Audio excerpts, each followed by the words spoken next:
समन अब्बास मेरी तरह एक पाकिस्तानी लड़की थी जो अपनी फैमिली के साथ इटली में रहा करती थी।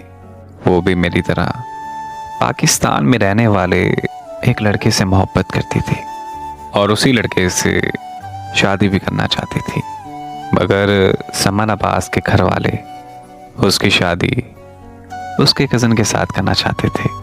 जब समन ने अपने घर वालों की बात नहीं मानी तो उसके घर वालों ने उसे घर से निकाल दिया, लेकिन उन्होंने समन का पासपोर्ट समन को नहीं दिया ताकि समन उस लड़के से शादी करने पाकिस्तान ना जा सके। और फिर एक दिन समन के चाचा और उसके माँ बाप ने समन को पासपोर्ट देने के बहाने समन को घर बुला के कत्ल कर दिया और समन की लाश को इटली की किसी अनजान जगह जाकर दफन कर दिया।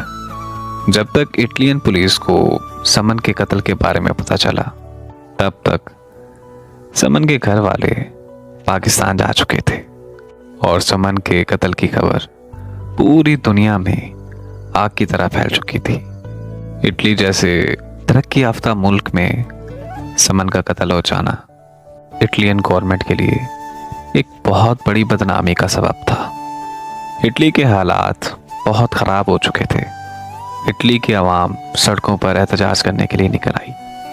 इटली की पुलिस ने मुझे और मेरी फैमिली को इसलिए पकड़ा था क्योंकि जो मेरी कज़न इटली में रहती है उसने इटली की पुलिस को हमारी शिकायत की थी कि हमारी फैमिली में भी समन केस की तरह मसले चल रहे हैं और इसी तरह इटली की पुलिस एक और मौत नहीं चाहती थी। फिर पुलिस वालों ने मेरे घर वालों को समझाया और डराया भी कि मैं जहाँ चाहती हूँ वहाँ मेरी शादी कर दी जाए। मेरे अब्बू ने पुलिस वालों से वादा किया कि मैं जहाँ कहूँगी मेरे घर वाले मेरी वहाँ शादी कर देंगे। ये सुनकर मैं बहुत खुश हुई और फिर पुलिस वालों ने हमें छोड़ दिया। लेकिन हम जैसे ही घर आए तो मेरे अब्बू ने खुदकुशी करने की कोशिश की। तब एक बेटी अपने बाप के सामने हार गई। आखिर बाप की जान हर औलाद को प्यारी होती है। तब मैंने अपने अब्बू से वादा किया कि मेरे अब्बू जहाँ शादी का कहेंगे मैं वहाँ शादी कर लूँगी। इतने सालों की कोशिशों के बावजूद भी मैं उस दिन हार चुकी थी। मुझे कुछ भी समझ नहीं आ रहा था। बस दिमाग में एक ही बात चल रही थी कि मेरे अब्बू को कुछ नहीं होना चाहिए। जब मेरी हर उम्मीद टूट चुकी थी तब मेरी ज़िंदगी में अल्लाह ताला ने एक फ़रिश्ता भेज दिया जिसने मुझे एक ऐसा मशवरा दिया जिससे मेरी उम्मीद एक बार फिर से जाग उठी। और इस दफ़ा मुझे लगने लगा कि अब मैं और फैसल एक हो जाएंगे।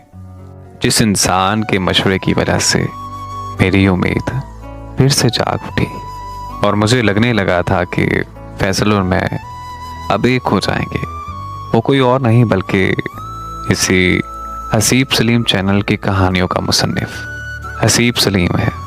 जब मैंने अपनी सारी कहानी हसीब सलीम को बताई तो हसीब भाई से मेरी बात उसी कज़न ने करवाई जिसने हमारी इटलियन पुलिस में शिकायत की थी। मेरी कज़न हसीब भाई को पहले से जानती थी और उसकी कहानियाँ अमूमन सुनती रहती थी और उनसे पहले भी कई बार मशवरे भी ले चुकी थी। मैंने हसीब भाई को अपनी सारी कहानी बताई तो उन्होंने मुझे एक आखिरी बार कोशिश करने को कहा और मैंने उनके मशवरे के मुताबिक अब्बू से बात की तो मैं शादी से पहले उम्रा अदा करना चाहती हूँ और मैं चाहती हूँ कि मैं उम्रा अपने वालिदैन के साथ अदा करूँ। पहले तो मेरे अब्बू ये कहने लगे कि शादी के बाद अपने शौहर के साथ जाना, लेकिन मेरे इमोशनल करने पर मेरे अब्बू मान गए। फिर हम उम्रे पर जाने की तैयारियां करने लगे तो मैंने अपने भाइयों को भी इमोशनल किया कि वो भी मेरे साथ चलें। इसी तरह हमारी पूरी फैमिली उम्रे पर जाने के लिए तैयार हो गई। और 1 महीने बाद हम उम्रा अदा करने के लिए सऊदी अरब चले गए। उम्रा अदा करते वक्त जब हम खाना काबा का तवाफ कर रहे थे तो वहाँ फैसल और उसकी फैमिली भी आ गई। मैं और फैसल मेरी पूरी फैमिली के पाँव में बैठ गए और हाथ जोड़कर उन्हें दरखास्त की कि प्लीज़ वो इस मुक़द्दस जगह के सदक़े मान जाएं। वो वक्त और जगह ऐसी थी कि मेरी फैमिली इनकार नहीं कर पाई। और वैसे भी अल्लाह के घर जाकर इंसान का दिल मौम और पाक हो जाता है। तो मेरी फैमिली ने खुशी खुशी हम दोनों की शादी के लिए हाँ कर दी। फिर हम सब वहाँ से सीधा मस्जिद नबवी गए और वहाँ मौलवी साहब ने हमारा निकाह पढ़ाया। निकाह के बाद हम दोनों ने मस्जिद नबवी में शुक्राने के नफल अदा किए। कुछ दिन बाद मैं अपनी फैमिली के साथ इटली और वो अपनी फैमिली के साथ पाकिस्तान चला गया। और 2 महीनों बाद मैं और मेरी पूरी फैमिली पाकिस्तान आ गए। मेरी रुखसती बड़ी खुशी खुशी और धूमधाम से की गई। आज मैं और फैसल पाकिस्तान में अपनी हंसी खुशी जिंदगी गुजार रहे हैं। मैं और फैसल हसीब सलीम भाई के बेहद शुक्रगुजार हैं कि उनके इस बेहतरीन मशवरे ने हम दोनों को एक कर दिया। हसीब भाई ने एक बात सच की थी कि मोहब्बत दिल से होती है, मगर मोहब्बत को हासिल करने के लिए दिल से नहीं दिमाग से काम लिया जाता है। इंसान अगर सच्चे दिल से किसी को चाहे तो उसे एक दिन हासिल ज़रूर कर लेता है। मेरी दुआ है कि अल्लाह पाक हर मोहब्बत को निकाह तक पहुंचाए और हर मोहब्बत की मंजिल निकाह हो। आमीन।